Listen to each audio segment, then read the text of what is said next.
నమస్తే, welcome to our channel. నేను మీ మాధవి. ఈరోజు జ్యేష్ఠ పౌర్ణమి. జ్యేష్ఠ పౌర్ణమి యొక్క విశిష్టత, అందులోనూ ఈసారి అధిక జ్యేష్ఠ మాసం వచ్చింది. అయితే అధిక జ్యేష్ఠ మాసంలో వచ్చే పౌర్ణమి రోజు మే 31వ తేదీ పౌర్ణమి ఉంది. అయితే ఆ రోజున మనం చేయవలసినటువంటి దైవారాధన ఏంటి, ఏ విధంగా చేయాలి, అయితే ఏ విధంగా భగవంతుని సేవలో నిమగ్నం అవ్వాలి, వీటన్నిటి గురించి వివరించడానికి మనతో పాటు మన స్టూడియోలో ఉన్నారు Sun spiritual society founder Vikramaditya గారు. వారిని అడిగి మరిన్ని విషయాలు తెలుసుకుందాం. నమస్తే సార్. సూర్యోస్మిత సార్, మనకి ఈ సంవత్సరం అధిక జ్యేష్ఠ మాసం వచ్చింది. అలాగే జ్యేష్ఠ మాసంలో వచ్చే పౌర్ణమికి, ఈ అధిక జ్యేష్ఠ మాసంలో వచ్చే పౌర్ణమికి అంటే ఏమన్నా డిఫరెన్స్ ఉందా? అంటే ఈ అధిక మాసంలో పౌర్ణమిని అసలు ఏ విధంగా మనం అంటే దైవ చింతనలు గడపాలంటారు, ఏ విధంగా చేయాలి దైవారాధన? అంటే దైవ చింతన అనేది చేయటానికి మాసాలు వాటితో సంబంధం లేదమ్మా. అనునిత్యము మీరు తీసుకునే ప్రతి శ్వాస అవును చింతనే. ఆ చింతన అంటూ లేకపోతే కష్టం, జీవితం అభివృద్ధి అనేది కష్టం. అంటే పూర్వం ఎలా ఉండేదంటే ఈ పూజలు, వ్రతాలు, యజ్ఞాలు ఇవన్నీ కూడా వయసు అయిపోయిన తర్వాత, వయసులో ఉన్నాం ఇప్పుడు ఏం అవసరం, చాలా బోలంత ఉంది. మెయిన్లీ పండగలకి అంటే ప్రత్యేకమైన రోజుల్లోనే చేసేవాళ్ళు ఎక్కువ. ప్రత్యేకమైనటువంటి రోజుల్లో ఎవరు చేసేవాళ్ళు అంటే ఇంట్లో పెద్దలు చేసేవాళ్ళు. అవును. పిల్లలకి మీకు ఎందుకు లేదు, ఇంకా బోలంత వయసు ఉంది కదా, నేను తర్వాత నేను ఎప్పుడో చిన్నప్పుడు మాలేస్తే ఇప్పుడు అర్జెంట్ గా మాలేసిన అవసరం వచ్చింది అన్నారు ఇప్పుడు చిన్నప్పుడు. అంటే ఆధ్యాత్మిక చింతన అనేది మన జీవన విధానం, భారతీయ సంస్కృతి సాంప్రదాయాలు తల్లి కడుపులో పడ్డప్పటి నుంచి ఉంటుంది. ఆ తల్లికి చేసేటువంటి పుంసవన ప్రక్రియ, తల్లి కడుపులో పిండం పడిన తర్వాత 3వ నెల వచ్చిన వెంటనే చేసే ఫస్ట్ సంస్కారం పుంసవనం. తర్వాత 7వ నెలలో చేసేటువంటి సీమంతం. తర్వాత జన్మ తీసుకున్న దగ్గర నుంచి ఇక ఆ పిల్లోడు పుట్టిన దగ్గర నుంచి చాలా ఉంటాయి. చెవులు కుట్టించటం, తల వెంట్రుకలు నివేదన, ఇవన్నీ కూడా సంస్కారాలు. ఇవన్నీ కలిపి మొత్తం 16 షోడశ సంస్కారాలు ఉంటాయి. అవును. షోడశ ఉపచారాలు భగవంతుడికి చేసేది, మానవుడు తీసుకునేది షోడశ సంస్కారాలు. ఈ సంస్కారాలు నీలో సంస్కారాన్ని తీసుకొస్తాయి. ఎప్పుడైనా ఎవరైనా తప్పు చేస్తే సంస్కారం లేదా అని అడుగుతూ ఉంటాం. అంటే సంస్కారం అంటే సంస్కరింపబడినది.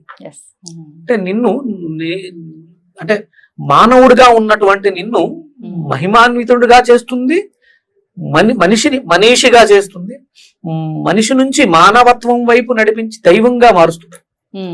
సంస్కరణ అనేది అక్కడ సంఘ సంస్కర్తలు ఉన్నారు కదా. అంటే సంఘానికి కొన్ని సంస్కారాలు ఉన్నాయి. ఆ సంస్కారానికి తగ్గట్టుగా ఒక స్త్రీ కూతురుగా ఉంటే ఒకలా ఉండాలి, భార్యగా ఉంటే ఒకలా ఉండాలి, తల్లిగా ఉంటే ఒకలా ఉండాలి. ఇవన్నీ కూడా ఆ తల్లి యొక్క సంస్కారాలు, ఆ స్త్రీ యొక్క సంస్కారాలు సంస్కరించబడడం. ఇవి మనకి 16 షోడశ సంస్కారాలుగా ఉన్నాయి. ఈ సంస్కారాలు అంటే చంద్రుడికి సంబంధించినటువంటి షోడశ కళలు. ఆ షోడశ కళలన్నీ కూడా మనకి పౌర్ణమి రోజు పరిపూర్ణంగా ఉంటాయి, పూర్ణత్వాన్ని పొంది ఉంటాయి. అందుకనే ఆ పౌర్ణమి తిథిని మనం ఉపయోగించుకోగలిగినప్పుడు ఆ చేసేటువంటి ఉపచారాలు దగ్గరగా తీసుకెళ్లేటువంటి ఆ క్రతు ఏదైతే ఉందో దాన్ని మనం పౌర్ణమికి వాడుకుంటూ ఉంటాం. అందులోనూ ఇది జ్యేష్ఠ మాసం. ఇక్కడ సూర్యుడి యొక్క తీవ్రత అధికంగా ఉంటుంది. జ్యేష్ఠుడు కదా ఆయనే. ఆ కిరణాలలో ఉన్నటువంటి కొన్ని అద్భుతమైనటువంటి కిరణాలను చంద్రుడు స్వీకరిస్తాడు. ఆ తీవ్రత మనం తట్టుకోలేం కాబట్టి అవి చంద్రుడి వైపు తీసుకుని చంద్రుడు వాటిని చల్లబరిచి మనకిస్తాడు. ఆ ఇచ్చే సమయంలో తీసుకోవడానికి సంసిద్ధంగా ఉండడం కోసం ఉపవాసం చేస్తాం. రోజంతా కూడా లిక్విడ్స్ తీసుకోవడం ద్వారా ఏమవుతుంది అంటే శరీరం అంతా కూడా డీటాక్స్ అవుతుంది. సాయంత్రం ఆ పౌర్ణమి సమయంలో, సాయంత్రం సమయంలో మనకి ఫుల్ మూన్ టైం అని ఉంటుంది. సూర్యాస్తమయం తర్వాత చంద్రోదయం అవుతూ తీవ్రతను సంతరించుకుంటూ ఉంటాడు.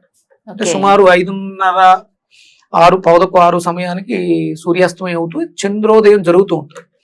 అక్కడి నుంచి 45 నిమిషాలు అంటే మనకి సూర్యోదయానికి పూర్వం బ్రాహ్మీ ముహూర్తం ఎలా అయితే ఉంటుందో ఇక్కడ ఈ చంద్రుడికి సంబంధించినటువంటి పూర్ణత్వాన్ని పొందే సమయం సుమారు 7:15 ఆ సమయం మన సాధనలో మనకి విపరీతమైనటువంటి ఫలితాలు, మనం చేస్తున్నటువంటి సాధనలో విపరీతమైనటువంటి ఫలితాలు. శక్తి అంటే ఫలితం అంటే శక్తే, ఆ శక్తిని మనం స్వీకరించడం కోసం చేసేది.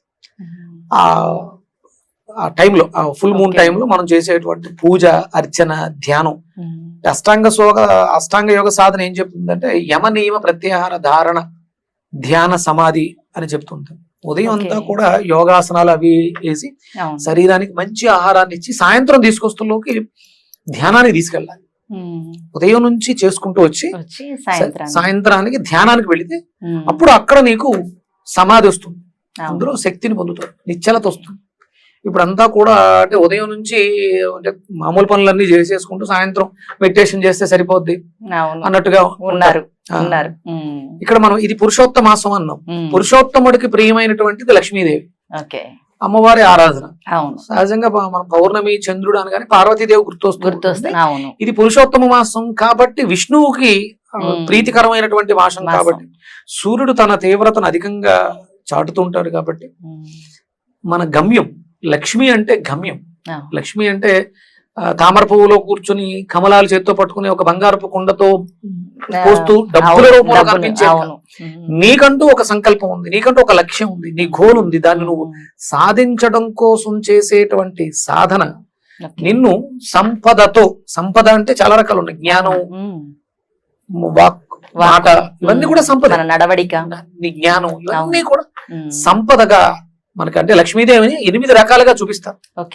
ధైర్యం అనేది ఒక సంపద, సంతానం పొందడం అనేది ఒక సంపద, అంటే వంశాభివృద్ధి. ఇలా మనం అష్టలక్ష్ములుగా లక్ష్మీదేవిని, లక్ష్యాలు, ఇవన్నీ మన టార్గెట్స్, ఇవన్నీ కూడా మనం సాధించాలి. అవి సాధించడానికి ఇక్కడ ఈ పౌర్ణమి రోజు మనం చేసేటువంటి సాధన మన గమ్యాల్ని మనం చేరుకునేలా చేస్తాం. మనం పురుషోత్తమ మాసంలో విష్ణు ఆరాధన చేస్తూ పురుష సూక్తం చదవమని చెప్పాం. ఇక్కడ స్త్రీ సూక్తం చదవడం ద్వారా లక్ష్మీదేవి అనుగ్రహం. అందులో ఏదో వల్లివేయటం, అప్పచెప్పడం కాదు, స్త్రీ సూక్తం చదవటం అని. ఆ సూక్తాల్లో, ఆ అర్థాల్లో ఉన్నటువంటి ప్రతిపదార్థాన్ని తెలుసుకుంటూ నిదానంగా చదివినప్పుడు మీకే స్ఫురిస్తుంది. హిరణ్యవర్ణాం హరిణీం సువర్ణ రజత స్రజాం చంద్రాం హిరణ్మయీ లక్ష్మి జాత వేదో మమావహం. ఆ మంత్రాన్ని నిగూఢంగా మనం అంటే ఇది పూర్తిగా తెలుసుకోవాలంటే, అందుకని మనకి పూర్వం సంస్కృతం ఉండేది, ఎంతో కొంత ఆ సంస్కృత జ్ఞానం ఉంటే దాని అర్థం తెలుస్తుంది. హిరణ్యవర్ణం, బంగారం ఏ రంగులో ఉంటుంది, హిరణ్యవర్ణం. హరిణి, హరిణి అంటే లేడీ, అంటే ఇంకా చాలా ప్రతిపదార్థాలు చాలా వస్తాయి, ఒక లేడీ కాదు. ఇక్కడ హిరణ్యం అని కానీ బంగారం వస్తుంది, బంగారపు వర్ణం వస్తుంది, చాలా రకాలు ఉంటాయి. అలా మనం ఆ జ్ఞానాన్ని అంటే ఇప్పుడు ఉన్నటువంటి పిల్లలకి మనం నేర్పగలిగితే వాళ్ళు నేర్చుకుని మనకు కూడా నేర్పిస్తూ ఉంటారు. సంస్కృతం పూర్తిగా మర్చిపోయాం మనం, అంటే నేను ఇప్పుడిప్పుడే నేర్చుకుంటున్నాను, దాన్ని వివరించాలని తాపత్రయంతో ఇదంతా మాట్లాడుతున్నాను. సమ్మర్ ఎలాగా, ఈ సమ్మర్ హాలిడేస్ లో సాంస్క్రిట్ క్లాసెస్ ఇప్పుడు యూట్యూబ్ వచ్చింది కాబట్టి నెట్ లో కొడితే వస్తున్నాయి.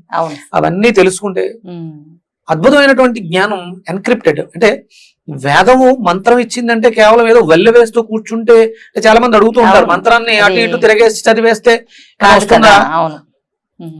వస్తుంది. నీకు ఫస్ట్ దాన్ని అనడం వస్తుంది, తర్వాత దానికి అక్కడ అంటే వేదంలో ఇచ్చిన మంత్రానికి ద్రష్ట అంటే దర్శించిన వాడు, అందులో ఏముంది అనే దాన్ని దర్శించినవాడు, అందులో ఉన్నటువంటిది ఒక శక్తిని దర్శించిన వాడిని దేవత అంట. ఇప్పుడు మనకి గాయత్రి మంత్రం ఉందమ్మా, ఆ మంత్రానికి ఋషి ఉంటారు, విశ్వామిత్ర. అంటే ఆ మంత్రాన్ని మనకు అందించిన ఋషి విశ్వామిత్ర, దేవత సూర్యుడు. ఛందస్సు అంటే ఇలా పలకాలి అనే స్వరం అది ఛందస్సులో ఉంటుంది, ఆ ఛందస్సు ప్రకారమే దాన్ని పలకాలి. స్వరం ఉంటుంది మళ్ళీ దానికి, సజ్జమంలో ఉందా అని ఆ స్వరం, అది అంటే అనుదాత్త ఉదాత్తాలతో ఆ మంత్రాన్ని ఉచ్చారణ చేయడం ద్వారా నీలో ఉన్నటువంటి దైవం, నిద్రావస్థలు అంటే దైవం అంటే నీకన్నా ఉన్నతమైన జ్ఞానం కలిగిన దాన్ని దైవం అంటారు. దేంట్లో అయినా సరే 10 ఇంతలు, ఎవరైనా కష్టంతో ఉంటే ఆదుకోవాలనేటువంటి మానసిక స్థితి కలిగిన వాడిని నువ్వు దేవుళ్ళ వచ్చి రక్షించావంటారు. ఆ దైవత్వాన్ని దర్శించడం కోసం మంత్రం.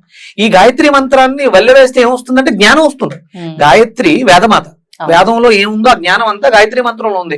నువ్వు చాంటింగ్ చేయగా ఓం భూర్భువ స్వః, ఓం భూర్భువ స్వః, అంటే భూమి నింగి ఆకాశం అంతటా వ్యాపించున్నటువంటి ఒక అద్భుతమైనటువంటి ఓం భూర్భువ స్వః తత్ సవితుర్వరేణ్యం భర్గో దేవస్య ధీమహి ధియో యోనః ప్రచోదయాత్. నా బుద్ధిని జ్ఞానాన్ని ప్రచోదనం చెయ్యి అని ఎవరిని అడుగుతున్నావు? అందులో ఉన్నటువంటి దేవతని. దేవత ఎవరో? సూర్యుడు.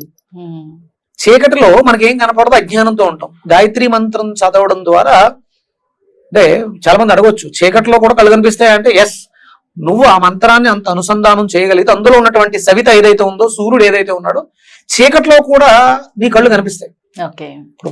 మనకు కనపడవు, కానీ ప్రకృతిలో చీకట్లో సంచరించేటువంటి చరాలు చాలా ఉన్నాయి, వాటి కళ్ళు కనిపిస్తాయి. వాటి కళ్ళకి మన కళ్ళకి చాలా తేడా ఉంది. ఎందుకంటే మనం కొంతే చూడగలుగుతాం. కొంతమంది ఋషులు ఉంటారు, అంటే తపస్సు చేసినటువంటి ఋషులు కళ్ళు మూసుకుని కూడా దర్శించగలుగుతారు. అంటే అంతర్దృష్టి ఉంది వాళ్ళకి.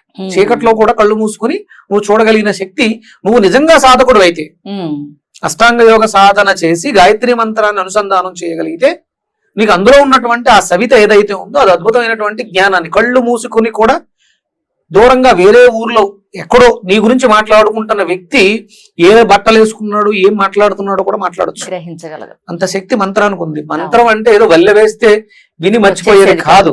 దాంట్లో నిగూఢంగా ఉన్నటువంటి జ్ఞానాన్ని వెలికి తీయడానికి పదవిభాగం చేస్తారు. ఆ పదవిభాగం చేయాలంటే సంస్కృతం వచ్చి ఉండాలి.